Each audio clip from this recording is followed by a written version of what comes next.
Hi, I know this is kind of out of graduation season at the time this video goes live, but hopefully this can serve as a guide for all of your future photo shoots. Also, welcome to the first video of the brand new channel. Now, the very first pose I have for you is the gown whip turn. For this one, you want to have your model face away from you and then just have your model slowly turn towards the camera. If it's a breezy day or if you're at the beach, it'll be even better if you and your model position yourself. That way the wind is actually blowing through the gown. I love having more of a dramatic effect, especially with clothing, and this is a really nice pose that lots of my graduates have a lot of fun with. Now you also want to make sure that they're turning naturally. Here my model is pivoting with one foot as she turns around. If that is what is most comfortable for them, then definitely go with it. When you're applying all of these poses, you definitely want to give them a little bit of structure, but then be very, very flexible in how they are interpreting your directions, because A, it's going to make them more comfortable, and B, the pose and the photo itself will definitely turn out to be way more natural and more organic. Okay, pose number 2 is the gown over the shoulder pose. There are a ton of ways to apply this one. If you're shooting from a sideways perspective,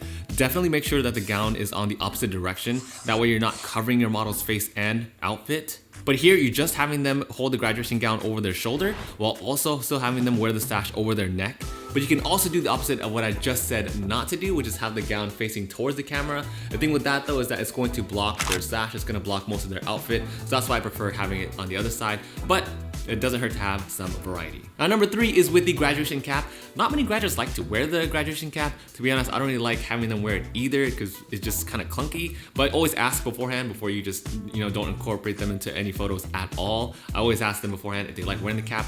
Most of them say no. But here's one way I like to incorporate it in photos. So for the third pose, have your model just hold it out in front of them, tuck in their elbows a little bit, and then just have them move it from side to side or to just like straighten the edges. Now graduates are usually not used to modeling, so it helps make them more comfortable if you're giving them something to do instead of just standing in one spot while you get the shot. So just have them like rotate it, straighten the edges, and I love how the shots came out for this one.